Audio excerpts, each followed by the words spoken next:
Hey everybody, thanks for joining me today on Classic Mini DIY. On today's episode, we're going to be disassembling a remote gearbox, so stay tuned.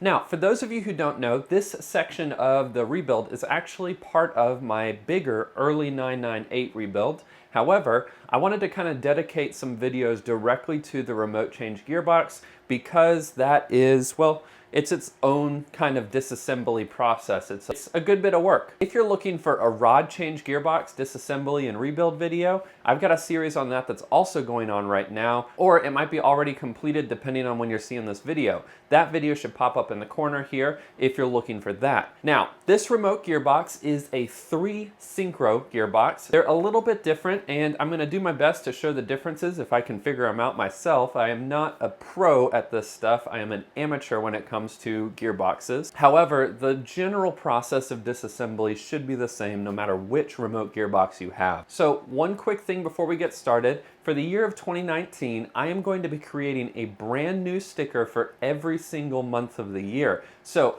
right now, I just launched 2 new stickers to kick it off. Those should be popping up on the side here. Those are available on merch.classicminidiy.com, and all the proceeds from those come right back into the channel and help fund like 998 projects, turbo builds, you know, whatever is coming up this year on the channel. All those funds go right into making those videos for you guys. But let's jump over to the workbench. We can take a look at the remote gearbox and kind of the sorry state that it's in right now. Okay, to start off, what we're looking at here is a full gearbox casing. This is a remote change gearbox, like I mentioned before, and you might be curious, well, how do you know if you have a remote change or a rod change gearbox? Well, there's actually one thing that is quite simple that will show you the main difference, especially if you don't have it apart from the engine like this. Now, what I have here is a diff cover from a rod change gearbox, but let's first look at the back of this one. If we look at the diff housing, which is this piece right here on your gearbox, if you have a remote change gearbox, you'll notice this little fancy like gear selector system right on the top here, as well as this extended hard mounting surface for your shift assembly. Now, in comparison, if you are looking at a rod change gearbox, look at the back here. This sits up against the diff housing like this, has a small hole right down at the bottom where your gear selectors come out, and that's the whole housing. So it's quite a bit smaller, and the whole linkage system is quite different as well. Now, there's plenty of stuff on this remote box that is different from a rod change box, don't get me wrong, but that's probably going to be the easiest way to tell whether or not you have one or the other. Now, thankfully, the gears appear to all be in pretty good shape, so we're not too worried about the kind of quality and the state of everything in here, but we will need to get some of the stuff disassembled in order to get into the gears and take everything apart. The process of disassembly is only different really up until you get to the main shaft on this. Once you reach that point, it's pretty similar between both this and the rod change box. So to start things off, I'm gonna take the cover off the side here. I'm gonna take my differential output flanges apart, and then we'll move on to the back here and get into kind of some of the specifics that are related to this gearbox.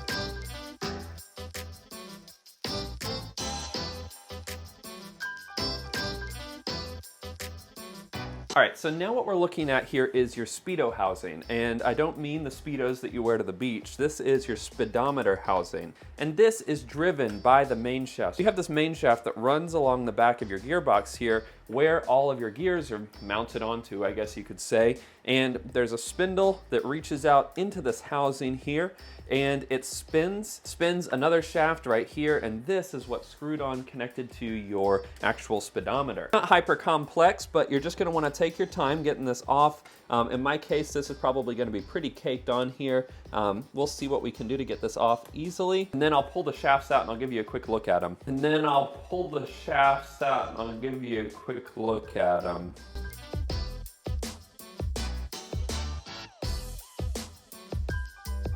All right, so one thing to keep in mind when you're taking this stuff off, you don't want to beat the hell out of it. All this stuff is aluminum, so it has a tendency to kind of mar and bend, and you really don't want that to happen. So what I was doing with that is taking my time and really just trying to work this off of here. This will have a gasket on it. You can take that, set it off to the side. So first you have your driving shaft here with it, and it has some helical gears on it. Set that off to the side.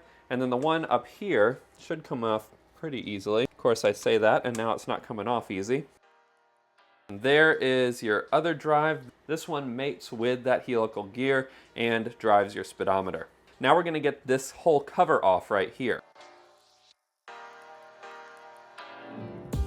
All right, so just like the other aluminum parts, this one you're gonna wanna take it easy when you're taking it off, and one thing you do not want to do is take a punch and hammer from the inside out. Do not do that. This has a tendency to blow right through, so if you are hammering out, just hammer a hole straight through this housing, and it is not easy to find this stuff secondhand. So just take your time, work it around the edges here, and knock it off.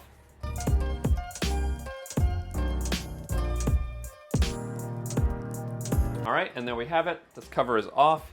Set that off to the side, and now we'll be able to get to the whole shift fork here, which should come off pretty easy. This is just pressed in there. It's not actually like bolted on from what I understand.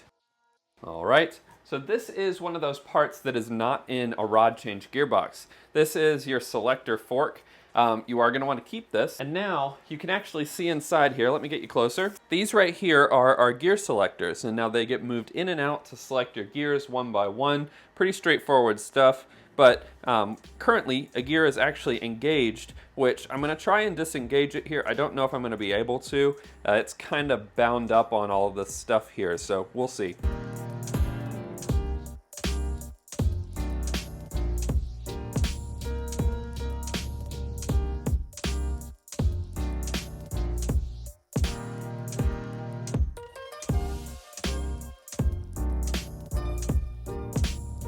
All right, so those were a royal pain in the butt to get off.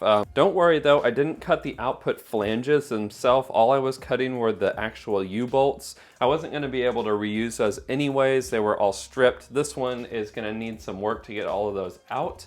But I'll do that on the bench vise after I get the output flange off. The next step is to get these output flanges off. And it's actually pretty difficult if you don't have an impact wrench. An impact wrench is gonna really help you out here. Basically, you take this little teeny cotter pin off here, and then this needs to come off. But all this stuff wants to spin on you while you're doing that. So having an impact gun is really gonna help get that off.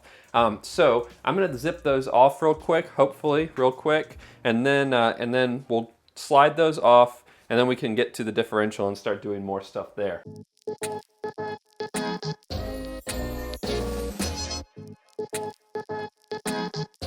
Okay, so that came off, and the way that this works is this output flange is now gonna just slide off right here. So I'm gonna take my little pry bar here because it's kind of caked on there. There we go. All right, so there is our output flange. It does come off with a little washer. Keep both of these. This could be cleaned up pretty easily and slid back on here. Granted, when you have the differential all apart and everything, it is something worth considering upgrading to CV joints, which really just requires this output flange right here to be replaced with one for a CV joint or a Hardy Spicer joint. Those are also very good. Here we have the other one here, and as you can see, this is where I cut off those U-joints. They just would not come off. Like this bolt was seized on here, and it just was easier. So now we have access to the output covers. Now these two output covers, one on each side, are identical. So you can take those off. There's a rubber seal right here. And this is actually a key point you're gonna wanna take note of, is that this rubber seal often is fatigued, and this is a really common place for leaking on all years of minis. These just dry out over time and need to be replaced. So basically what I did just now is required to get to this rubber seal, which can be replaced when it's in the car. This transmission is obviously in a much sorrier state than what would be in maybe a car that you're working on. So theoretically, you would be able to get to all of that stuff relatively easy to get that old rubber seal out so you could replace it. Now, this is a good place for a rubber mallet because you can kind of bang that loose without damaging it. It'll come off there. Now, you've got your gasket here. This is also a common place for it to leak. And then you have these shims here, and these shims are used for setting preload on the differential, which I'll talk about when I'm putting it back together. But for right now, just grab all those shims off of there. Make sure there's no more. This is something good to hold on to. These can be reused because most likely if there were that many shims on there to begin with, you're gonna have roughly the same amount when you have to re-shim it up, or at least close to the same amount. So now I think that it's a good time to go ahead and move to the back of the differential here. So let's flip this up and we'll get a better look at this. All right, so now we're looking top down on the back side of your transmission. And in order to get this off, really it's just these nuts and bolts right across the front of this thing. However, you can't take that off without getting this shift assembly off. So this is relatively easy to get off. All you need to do are take out these two bolts here. Now, probably gonna be seized on here because I said it was gonna be easy.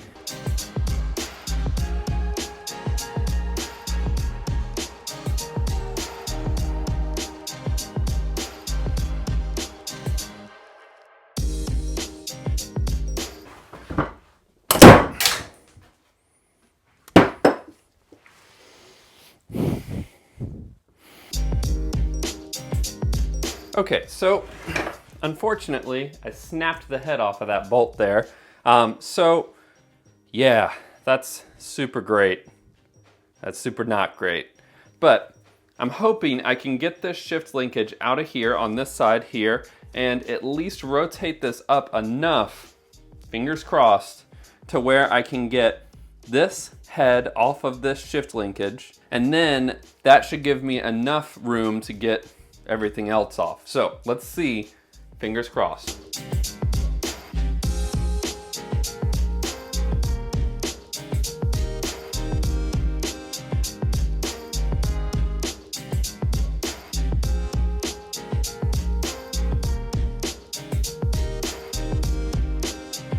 All right, so now before everybody gets all high and mighty and tells me that's not the right way to do that, yes, I know it's not the right way to do it.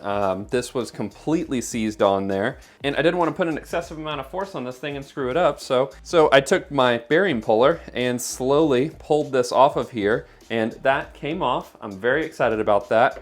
Came out of this thingy here, this little socket. Now, this theoretically should be coming off as well so that this can slide out the bottom of this housing. I have a feeling, and by I have a feeling, I mean I know for sure that I don't have the tools to get that out of there. So what I'm gonna do is, once I get this diff housing off, I'm gonna bring this whole thing to the machine shop, ask them if they can get that out of that hole there without screwing up my threads. So next up, it's time to start taking apart this differential here, which actually isn't too bad. Now what I did was I knocked down the lock tabs on this right here. Don't forget there is one additional bolt that's inside this housing over here, but with these 4 bolts, you should be able to undo those, undo this small one here. There's another small one right here, and I think, yep, there's one underneath the housing as well. All of those need to come off, and then this cover should come off pretty easily. So sometimes this will happen where the actual like stud comes out. Don't worry, that's not the end of the world. It will be a little bit more work to get that off of there, but we'll get it off.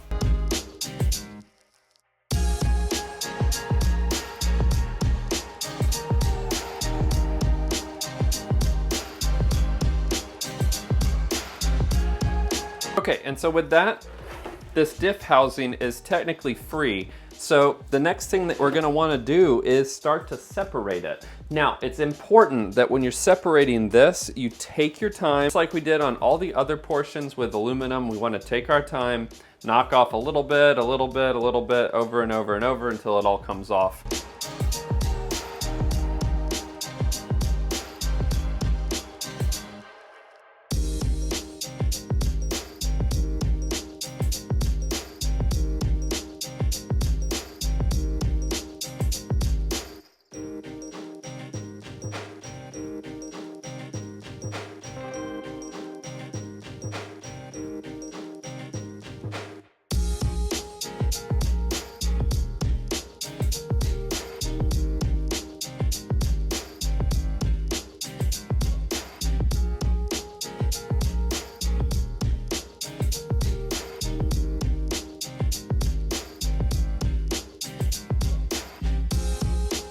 So I'm not sure how I'm editing all this together right now, but let's just stop a moment and just tackle the fact that I have made a grave mistake.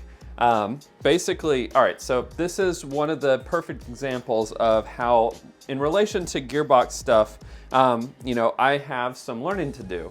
And one of the things that I did, which was not correct, was while trying to take this housing off right here, I tried prying around the edge here. I thought, you know, I can do this very gingerly and not cause any damage. Well, that ship has most definitely gone and sailed at this point. And basically what we're left with here is a damaged diff housing. You can see some of the aluminum has chipped off here. Around this side, it's pretty bad too. So because I did this, because I made this mistake, effectively what I've done is ruin this gearbox casing. So to resolve this, basically, I can't use this gearbox case. I'm sure somebody could, you know, fix this up, machine it properly. So this is going to be going up for sale if anyone wants to tackle that. However, I do want to get this disassembled. I want to take the stuff out of it so you guys can see that portion of the disassembly process, because the remote boxes are a little bit different. And so at this point, what I'm gonna do is I'm gonna go ahead and get this off. I'm not really gonna try not to damage this anymore because I've already ruined it. And I've worked with a company, Crafted Classics. He is going to sell me a 4 synchro box. So this is a 3 synchro. He's gonna sell me a 4 synchro box. I've got a gear set from a friend and I'm gonna assemble another remote gearbox so you guys can see it, but this case, this is not gonna get used. Let's get this the rest of the way off so I can dive into the diff and actually start disassembling this thing.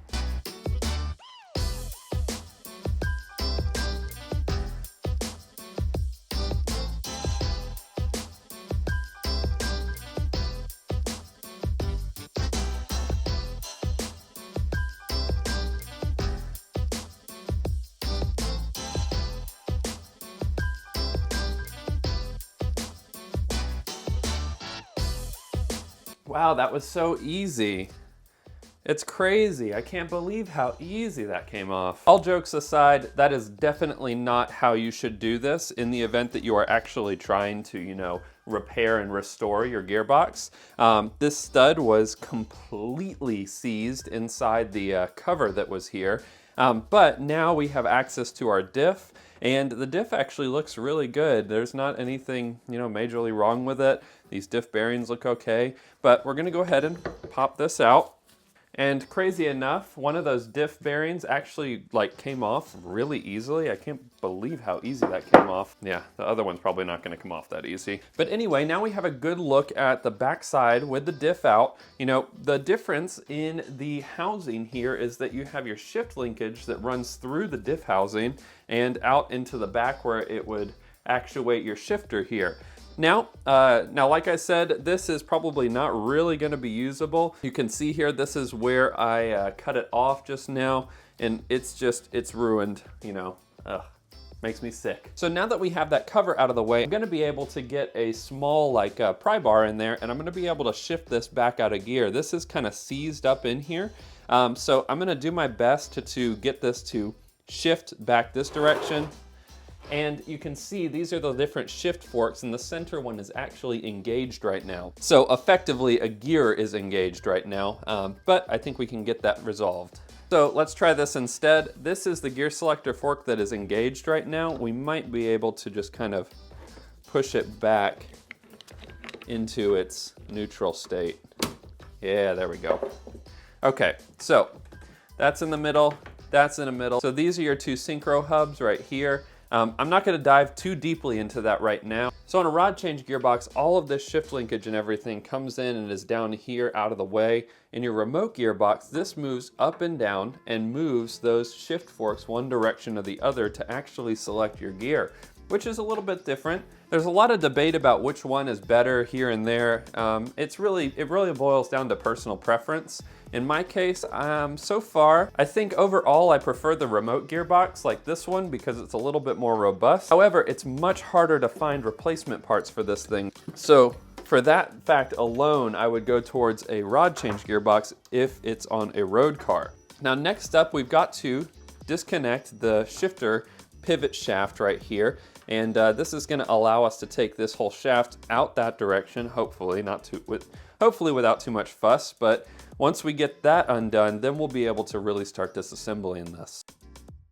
Now with this, you are going to need to remove the bolt completely, otherwise it will not allow that shaft to come out all the way. But there you go.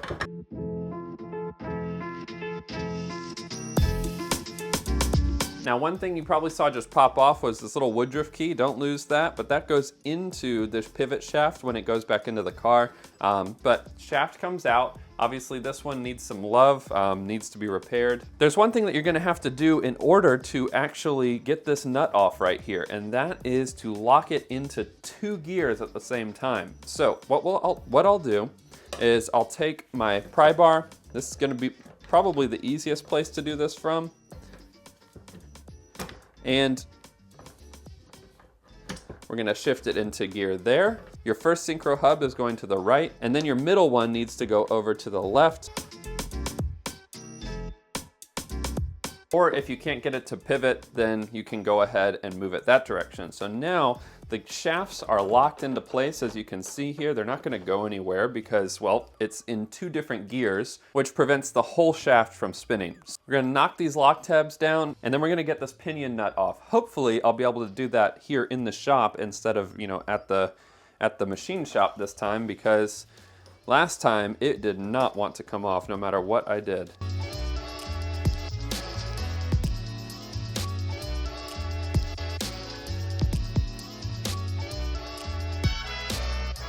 Well, we lucked out that time. This pinion nut came right off. So we can go ahead, take these off, also set off to the side, and the pinion gear can come off now as well.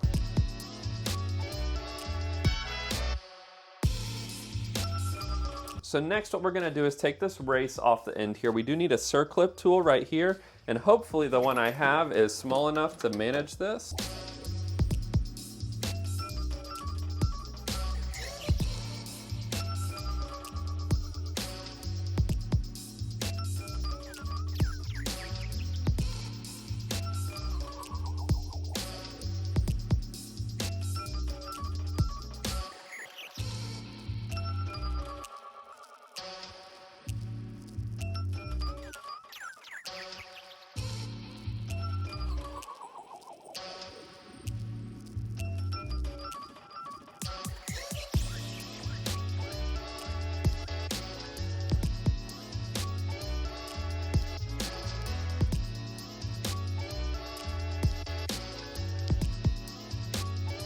Now, next up we have the little key here. We want to go ahead and slide that out. And with that out of the way, we can actually drift our lay shaft out of its placement here. You might actually, if you're lucky, be able to just pull that out, which I am. So with that lay shaft removed, you should be able to just kind of lift your lay gear right out of here without too much fuss. Just like that. And there we have it, our 3 synchro lay gear. Go ahead and set that off to the side. And it does have needle rollers in it, which do tend to like to fall out when you pull it out, so just be aware of that. And for right now, I'm gonna go ahead and keep that oil screen down there. Now, let me bring you guys above the gearbox so I can show you something. All right, so now what we have here is our top-down view. As you can see, the main shaft is totally free now. It can completely move the way it needs to. Our oil screen is still sitting down in there, and then our reverse gear, which is right down here, is currently disengaged and out of the way. So at this point, we need to repeat the steps that we did on our rod change box, and that's basically taking out the circlip on this side, right in front of this motion shaft. And then we should be able to hammer the shaft from the other end out, and it will actually push the bearing that's on this side out of the gearbox. And then we do the opposite direction. We use the special Guessworks tool, which I'll show you in a sec, and we'll use that to push out this bearing over here. So let's do that.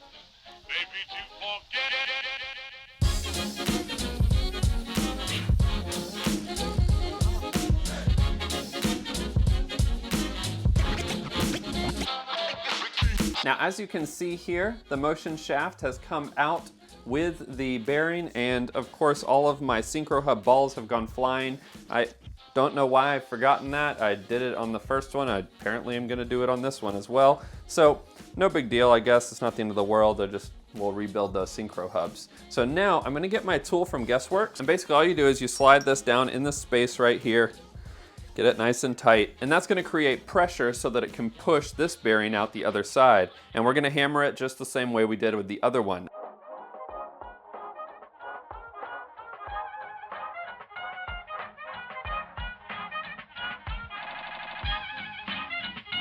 All right, folks, so I think that's gonna wrap up this episode of Classic Mini DIY and the early 998 build. So I was really back and forth about sharing, the whole extent of how much I messed up on this episode, but I'm practicing what I preach and I'm showing you guys, warts and all. This is an example of what kind of error you could make if you're an amateur at this, like I am, and the consequences that come with it. Now, obviously the internals of the gearbox weren't damaged by what I did, but because of this, it kind of changes up the whole build quite a lot. So I am gonna list this on eBay. I'm gonna post it on my merch store as well, along with a lot of extra parts in here, because now I'm not gonna be doing a 3 synchro build. I don't need all these 3 synchro parts, but maybe somebody can use them. So if you have any questions about what I did on this episode, obviously post them in the comment section below. A special thank you to 7 Mini Parts, who provides the parts for this channel. All the stuff that goes on my car, unless otherwise mentioned, is from 7 Mini Parts. If you need parts and you're in North America, check the links out in the description and they'll help you get all the parts you need for your Classic Mini. Also, a big shout out to Guessworks for sending me some bespoke tools. He is probably the top gearbox guy in the UK. And if you need any parts for your gearbox rebuild, you can check out his site. That's linked in the description as well. So until the next episode where we get into the main shaft, enjoy those minis and motor on.